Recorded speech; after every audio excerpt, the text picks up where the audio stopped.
formalismos para estudiar cosas. Por ejemplo, alcen la mano los que, bueno, alcen los matemáticos la mano que ya vieron ética profesional. Ay, tranquila. A mí ya me hicieron daño, ética profesional. No leen la carrera. ¿No les dan ética profesional? Ética y política. Bueno, ética y política. La misma cosa, yo creo. Ética y política o algo con ética. Listo, muy bien, ya se van a graduar, ya obviamente ya están listos, éticos y morales. Entonces miren lo que pasa. Si por ejemplo, miren que hay un momento que le dicen a uno, ¿qué es la ética? Y pues ustedes que ya estudiaron ética. ¿Qué es la ética? ¿Cómo? Pero usted estudió ética, ¿sí o no? Ese man dijo ética, y lo primero que hace un profesor cuando enseña ética es decir que la ética. Pero no, mentiras, no os juzgaré, porque pasa lo siguiente, y espero no lo hagan en su curso de cálculo diferencial. Buenos días, señores, curso de cálculo diferencial, ¿cierto? Dependiendo pues el nivel de la gente, ¿cierto? Si son matemáticos, pues yo no sé con qué iniciarán, porque no soy matemático, con qué tipo de locuras iniciarán, garantizando la existencia de un espacio donde es derivable no sé qué vaina, bueno, no sé. Si uno le enseña a gente convencional, es decir, gente que no está en las matemáticas, pero que de pronto estudia física o estudia ingeniería, entonces de pronto uno puede enseñar o empezar enseñando cálculo diferencial, hablando de funciones. Señores, les presento el plano cartesiano y aquí se pintan unos puntos que se llaman, o que uniéndolos, bueno, en fin, a una recurrencia tal, se llaman no sé qué funciones. ¿Sí o no? En resumen, inocente y light. 1 a 1, biyectiva sobre eyectiva, bueno, esas barbaries. ¿Estamos? Listo. Así iniciaría casi todo el mundo ese curso. Y yo opino que no aguanta. Porque lo mínimo que debe ser saber un chinito, un pelado que usted le enseñó cálculo diferencial, es quién diablos lo embaló en eso. Es decir, ¿quién fue el que se inventó eso? Es decir, ¿sí o no? ¿Quién? No, quietos, ustedes tienen pilas, aquí no me salgan con historias, Newton y Leibniz, y así, gusto para unos, gusto para los otros. Leibniz dijo, Newton dijo, dijeron los dos, mi hermano, ¿listo? Eso es otra cosa, pero entonces miren, eso es lo mismo que ser un pelado. O sea, ustedes serán matemáticos puros, pero en algún momento le van a enseñar a un man algo, a sumar, a restar, a hacer derivadas, ¿sí estamos? Y en ese momento sería interesante que alguien le dijera a uno, usted está haciendo eso porque es que un man un día se preguntó una tontería. Y miren qué interesante, y hablando de filosofía y conocimiento matemático y física. Y miren cómo miren que es que cuando uno empieza a hablar de esas vainas termina uno más enredado o más claro, no sé. Y es, ¿la filosofía genera conocimiento matemático? ¿La física genera conocimiento matemático? ¿O solo el conocimiento matemático genera ideas físicas? Miren, porque eso es crítico, ¿sí? Ya ahorita voy con la ética y la moral porque la pregunta no se me ha olvidado. Y es matemático, les pregunto yo. Y luego voy con los físicos, tranquilos, eso aquí nadie sale invicto. Les pregunto yo a los matemáticos primero y luego a los físicos segundo. ¿Por qué diablos Leibniz se inventa el cálculo? Es decir, ¿qué está resolviendo ese man? ¿Cuál es el interés del man cuando se inventa el cálculo diferencial? Por joderle la vida a otro man que se las da muy famoso y se llama Newton. Yo me lo invento y lo daño. ¿Entienden o no? Tiene que haber algo poderoso. Y la pregunta de Leibniz es poderosa, ¿sí? Es filosófica. Obviamente, pilas, porque ustedes tienen aquí profesores muy duros, matemáticos serios, y yo soy muy informal en esos aspectos. Pero miren, Leibniz tiene una pregunta interesante y es, existe una cosa que denominan recta tangente, ¿estamos de acuerdo? Que tiene una característica fundamental y es que toca una curva en ¿cuántos millones de puntos? En uno solo, ¿estamos de acuerdo? Listo. Entonces, la pregunta es filosófica, así, del ser, del objeto, de tal, y es, ¿cómo podría yo? Porque sé que hay algo en común entre la recta y la circunferencia. ¿Qué es lo que tienen en común? Un punto. ¿Estamos? ¿Sí? ¿Cómo puedo yo escribir la circunferencia conociendo ese punto en común que tiene con la recta? Es decir, a partir de la recta. ¿O cómo puedo explicar yo la recta a partir de la circunferencia? ¿Me hago entender? Esa es la pregunta de Leibniz. Es filosófica netamente. Es decir, ¿cómo puedo yo relacionar esos dos seres que aparentemente son independientes? Sin embargo, tienen algo que en común. Y sí, uno es capaz porque uno tiene una circunferencia, uno tiene una curva y uno hace la derivada y sale una recta tangente. Entonces uno dice, mire, calcule la recta tangente o la ecuación de la recta tangente a una curva en un punto P dado. ¿Ustedes lo hacen? Sí, es que Leibniz respondió a la pregunta. ¿Cómo puede relacionar la circunferencia? ¿Con quién? O la parábola con la recta. Y construir rectas con esa parábola o construir parábolas con rectas. Porque se acuerdan del chino del colegio, un man que estaba viendo clase de filosofía particularmente y estaba así aburrido. Y entonces pintaba en el borde del cuaderno unas líneas. Y luego uno miraba y el man se había hecho una curva a punta de líneas. No sé si alguna lo vio, que cogían una regla y chan, chan, chan. ¿Sí? O alguna vez usted era ese muchacho. ¿Sí estamos? Y el man no era consciente de su conocimiento infinito en cálculo diferencial, ¿o no? ¿Qué estaba pintando ese man? Un millón de tangentes que le generaban una curva. ¿Sí o no? ¿Lo pillan? ¿Ah? ¿Aló? No, sí, ¿no? Pues, yo no lo hago bien, pero los manes tenían talento. Y hasta juiciosos eran porque lo hacían con regla y todo bien. ¿Sí estamos? ¿Cálculo qué? Diferencial. ¿Sí estamos? De última tecnología. Solo rectas y te genero curvas, las que quieras. Y los chinos se hacían unos monachos salvajes. ¿Estamos? Entonces es filosofía que, o sea, es una pregunta filosófica dentro de la matemática que nos hace caer en el cálculo diferencial. ¿Bien? Bueno, ¿y qué se preguntó Newton? ¿Y entonces qué? ¿Y qué hizo Newton? Newton también estaba filosofando, porque Leibniz es filósofo, ¿o no? Que es contemporáneo y lo nombrará J. Hessen, ¿cierto? Contemporáneo a no sé qué Spinoza, contemporáneo a no sé quién Luke, ¿sí o no? Entonces el man no solo está en matemáticas, el man volea filosofía de nivel salvaje. Pero entonces, ¿qué se pregunta a Newton? Porque Newton de filosofía así como que no es que esté tan metido, aunque sí tiene unas cuestiones espirituales interesantes. ¿Qué se pregunta a Newton, licenciados? No era una cuestión de movimiento, para darle movimiento a los objetos y por eso se inventan las variaciones de cambio. Para predecir. Sumatorias, ¿no? Sí. Sumatorias, ¿no? Predecir. Para predecir, ¿qué cosa? Miren que es chévere porque eso sí es severo. Newton está pensando, muy bien mi hermano, está pensando en carritos. Tengo un carrito y se mueve. Tengo otro carrito y se mueve. Y el man dice, ay, qué chévere. Evidentemente en ese momento ya hay un concepto cercano que es el concepto de velocidad, que viene de las ideas de Galileo, que trabaja el concepto de aceleración, la famosa G minúscula y esas vainas en física. Y entonces el man dice, oiga, mire, ese carrito se mueve, tiene velocidades. Me gustaría saber cuáles son las velocidades de ese carrito en cada instante de tiempo. Por eso es que aparece una vaina límite cuando no sé quién cosa tiende a no sé quién cosa cero. ¿Sí estamos? ¿Por qué? Pues porque Newton dice, bueno, en el caso de Newton particularmente, dice,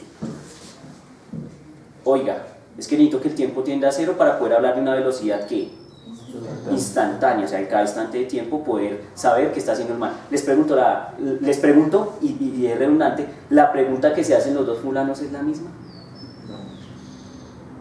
No, son preguntas, digamos que uno podría pensar que son bastante ¿qué? Divergentes, distantes la una de ¿qué?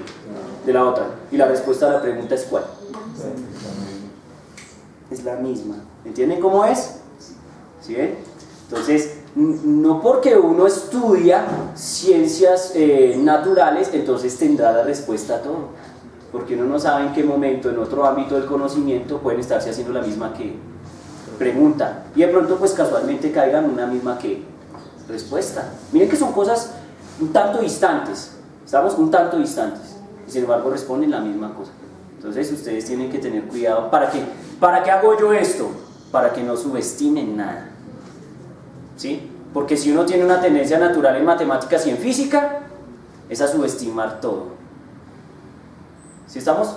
¡Ah! Joder, pero es que esa gente no es formal, entonces no. Mi hermano, si es que allá también la gente echa ideas y también tienen sus estructuras de ¿qué? De pensamiento y de generar conocimiento. ¿Estamos? Entonces, no crean. Bueno, ahora volviendo a la pregunta de la ética y la moral, porque no sé por qué caí con Newton, pero bueno. Ética y moral. Ah, bueno, sí, entonces, claro, ya sé por qué caí, porque estaba hablando del objeto de estudio, ¿no? Entonces, la ética, dicen, Dice, yo me acuerdo, y me lo enseñó un profesor acá, clase de 7 a.m., en esos días no eran tan crueles, no era a las 6, era a las 7. Entonces decía, y se me quedó, yo fui a ese curso, pues fue lo que se me quedó, porque tal vez me sorprendió la definición en el momento en que la hizo. Dijo, la ética es la ciencia que estudia la moral. Amén.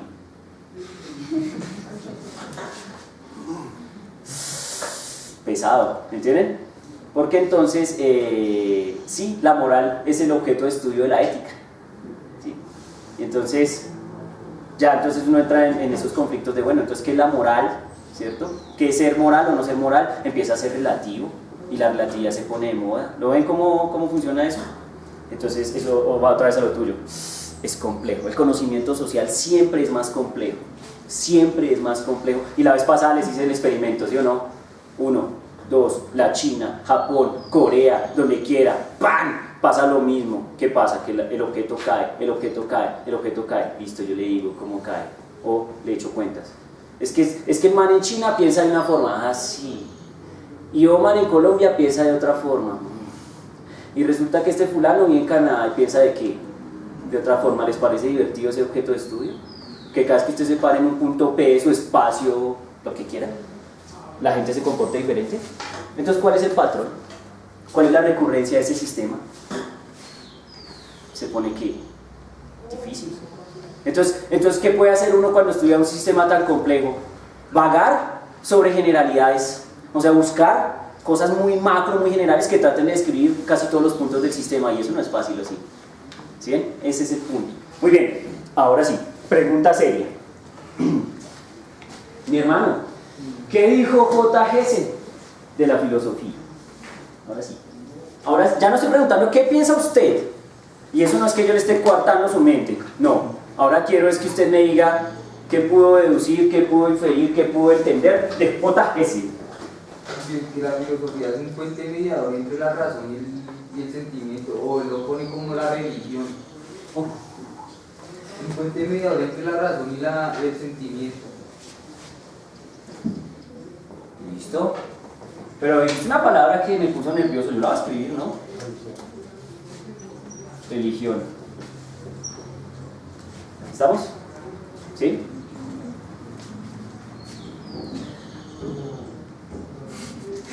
Me quedo así preocupado, ¿cierto? Porque si se dieron cuenta, J. Gessen ya en la página casi, la chica dijo que eran 13, entonces digo que página 12, 11, dijo, el hombre dijo, oiga, lo que pasa es que hay que diferenciar en qué momento la filosofía está con el conocimiento científico y en qué momento está con los poetas o la religión. ¿Lo recuerdan o no? Sí. Bueno, ¿y qué dijo el hombre entonces ahí? Porque al final pues tendremos que decidir si la versión de J. Gessen de filosofía nos gusta o hacemos un mix de todo y decidimos que nuestra versión es esta. Dímelo todo. Luego me dice que la religión es distinta a la filosofía. Es que el man dijo que la religión era distinta a la filosofía. A lo último. ¿Vos entendiste eso? Listo. Sí. La religión es dogmática, ¿no? La religión es como única, incambiable, pero la filosofía es muy variante, muy azarosa. ¿Azarosa? Uy. Sí. Es muy variante. Entonces, si yo me pongo a mirar lo que es definición de filosofía desde Gessen, yo diría que es la creación de modelos de pensamiento que nos ayuda a develar el mundo, tanto del contexto cotidiano, o sea, ya sea política, moral, ética, como de la naturaleza, o sea, principios y axiomas, que nace de la duda, de la percepción de la realidad, teniendo en cuenta que la realidad es azarosa, es probabilística. ¿Otra vez? ¿Todo? Sí, todo, claro. La filosofía es la creación de modelos de pensamiento que nos ayuda a develar el mundo. Entonces quieto ahí. Vamos con calma, ¿cierto? ¿Estamos? ¿Aguanta o no? Recuerden que aquí lo que tenemos que es que jugar a formar nuestra propia ¿qué? Versión de filosofía para poder empezar a hablar de... otra vez les pregunto, y lo pregunté allá y no quedó grabado, pero no se me da esa idea, y es ¿por qué es que J. Gessen dice que hay que estudiar el concepto de filosofía? Mi hermano, puntualmente, dígame puntualmente, no quiero ideas vagas, quiero, dígame, mire, el man dice, por esto. Allá con el señor, tranquila que es con él. Y si sabe, déjelo morir a hombre. Ay, Dios. Porque, o sea, va a tomar la filosofía como el medio para empezar a abordar la teoría del conocimiento, ¿no? Pero entonces dice que es, bueno, ¿qué es la filosofía? Sí, se va casi. Es que el man llega y dice, oiga, es que vamos a estudiar teoría del conocimiento, ¿cierto? Sí, él dice, sí, claro, ok. Pero resulta que eso es una rama de la filosofía. Entonces el man dice, venga, pues para poder saber cómo es el truco, pues empecemos por definir qué es filosofía para podernos meter a lo que es teoría de qué. Del conocimiento. Más o menos lo que vos estás diciendo, ¿cierto?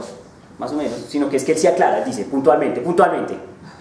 Es que la epistemología es una rama de la filosofía. Entonces, para poder definir esa vuelta, entonces echémosle cabeza un ratico a qué es filosofía.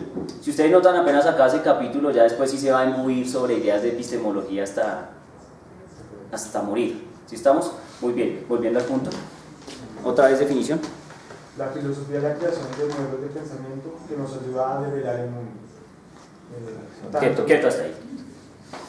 Y entonces, eso no es física, eso no es matemática.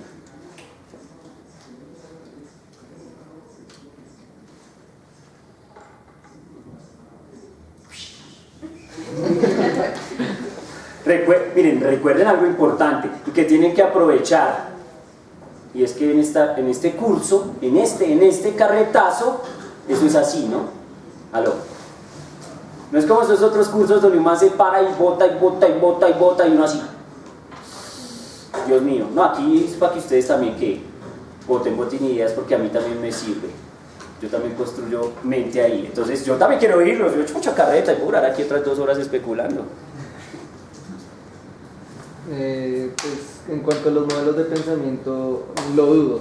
O sea, porque es que, digamos, la filosofía no crea un modelo, hace que la persona piense, ¿sí? Entonces, al crear distintos modelos puede pasar lo que pasó con las distintas formas de qué es la filosofía. Muchas veces se van por lados distintos y que no conciben ninguna a la otra, ¿sí? Y pueden chocar. Entonces, los modelos de pensamiento creo que ahí no me encaja a mí, personalmente. Ok. Con respecto a eso, pues yo no estoy diciendo que existan ya modelos, sino que es la creación del mismo. Puede partir de un grupo de personas o puede partir de la misma lógica, de la misma proposición de la persona. Entonces yo no estoy diciendo que sea dogmático como la religión. No, quieto. Quieto, porque es que hay una cosa interesante. Espere.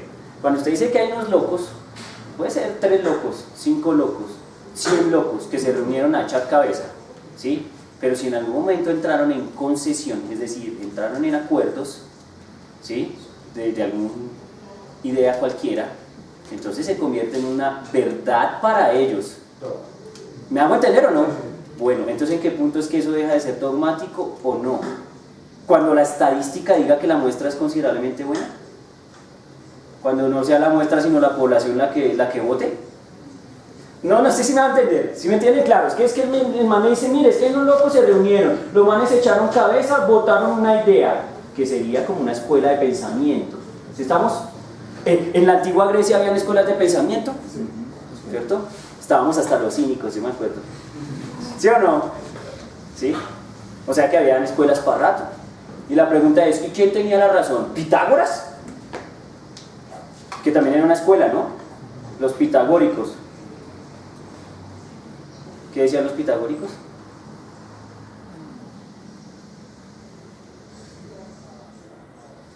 Y los pitagóricos tenían un dios, papá.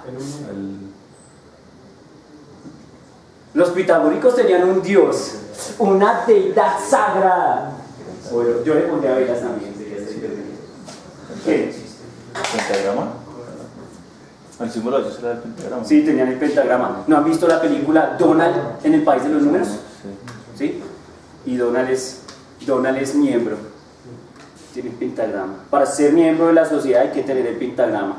Y es una manera de pensamiento, es decir, es una estructura de pensamiento que le dan los manes echando ¿qué? El hombre pensante, ¿lo recuerdan? Entonces hicieron concesiones y al final dijeron, uy, hay un número exótico, hay un número que es muy raro. ¿Quién es? Raíz de 2. ¿Sí o no? Raíz de 2. ¿Qué es es que raíz de 2 es lindo.